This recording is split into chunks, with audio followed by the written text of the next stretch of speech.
కాంగ్రెస్ పార్టీలోకి సాగుతున్న ఆపరేషన్ ఆకర్ష్ సొంత పార్టీ నేతల్లో గుబులు రేపుతోంది. బీఆర్ఎస్ నుంచి వరుసగా క్యూ కడుతున్న ఎమ్మెల్యేలు ఆయా నియోజకవర్గాల్లోని కాంగ్రెస్ నేతలకు కంటి మీద తుణుకు లేకుండా చేస్తున్నారు. ఇన్నాళ్ళు తాము ఎవరిపైనైతే పోరాడమో వాళ్లే ఇప్పుడు కాంగ్రెస్ లోకి చేరడాన్ని జీర్ణించుకోలేకపోతున్నారు. దీనిపై అటు కక్కలేక ఇటు మింగలేక అన్నట్లు తయారైంది వారి పరిస్థితి. కాంగ్రెస్ పార్టీ చేపట్టిన ఆకర్ష్ లో ఇప్పటికే 7 బీఆర్ఎస్ ఎమ్మెల్యేలు కండువా మార్చేశారు. ఇక ఇటీవలే 6 ఎమ్మెల్సీలు కూడా పార్టీ మారారు. రాత్రికి రాత్రే మారిపోతున్న ఈ పరిణామాలతో షాక్ గురవుతున్నారు లోకల్ లీడర్స్. ఉమ్మడి వరంగల్ జిల్లాలో ఎమ్మెల్సీ బస్వరాజ్ సారయ్య చేరిక మంత్రి కొండె సురేఖకు తెలియకుండానే జరిగిందనే టాక్ నడుస్తోంది. దీంతో వరంగల్ తూర్పు నియోజకవర్గంలో అలజడి మొదలైంది. ఉమ్మడి వరంగల్ జిల్లాలో సీనియర్ నేతగా మాజీ మంత్రిగా ప్రస్తుతం ఎమ్మెల్సీగా ఉన్న బస్వరాజ్ సారయ్య 1999 నుంచి వరుసగా 3 సార్లు వరంగల్ తూర్పు నుంచి కాంగ్రెస్ ఎమ్మెల్యేగా గెలుపొందారు. 2009లో రెండోసారి వైఎస్ సీఎం అయ్యాక మంత్రిగా కూడా పనిచేశారు. 2014లో బీఆర్ఎస్ అభ్యర్థిగా పోటీ చేసిన కొండ సురేఖ చేతిలో ఓడిపోయారు.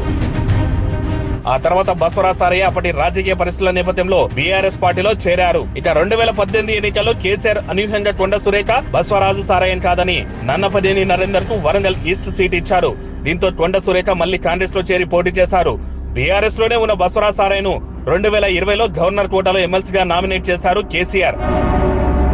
తాజాగా మరోసారి మారిన రాజకీయ పరిస్థితుల నేపథ్యంలో తిరిగి సొంత గూడి చేరారు సారయ్య.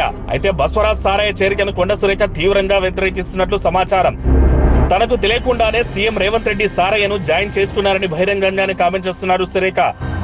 వరంగల్ ఈస్ట్ లో కొండ సురేఖ మురళి దంపతుల ఆధిపత్యం నడుస్తోంది.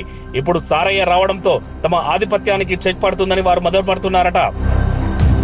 పైగా కొత్తగా పార్టీలోకి వచ్చిన నేతలను కొండ సురేఖ కలుపుకొని పోవడం లేదన్న విమర్శ కూడా ఉంది.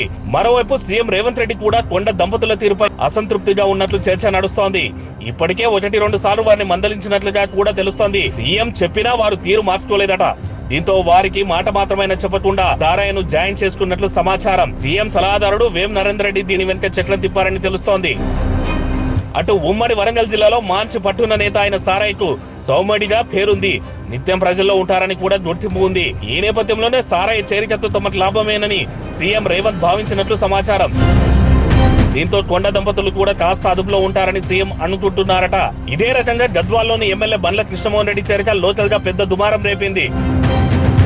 బండ్లను పార్టీలోకి రాకుండా చివరి వరకు విశ్వ ప్రయత్నం చేశారు జెడ్పీ చైర్పర్సన్ సరిత అనుచరులు. ఓ దశలో మీడియా ముందు కన్నీరు పెట్టుకున్నారు సరిత. ఎంపీ మల్లురవి ద్వారా రాజకీయాన్ని నడిపించారు. అయితే సీఎం బుజ్జగింతో సరిత కాస్త వెనక్కి తగ్గినట్లే కనిపిస్తోంది. దీంతో బండ్ల కాంగ్రెస్ పార్టీలో చేరిపోయారు. మొత్తంగా కాంగ్రెస్ పార్టీలో చేరికలు కొన్ని ప్రాంతాల్లో కలకలం రేపుతున్నాయి. పాత కుత్తల మధ్య ఆధిపత్య పోరు చెలరేగే అవకాశం స్పష్టంగా కనిపిస్తోంది. చూడాలి మరి రేవంత్ దీన్ని ఎలా హ్యాండిల్ చేస్తారో.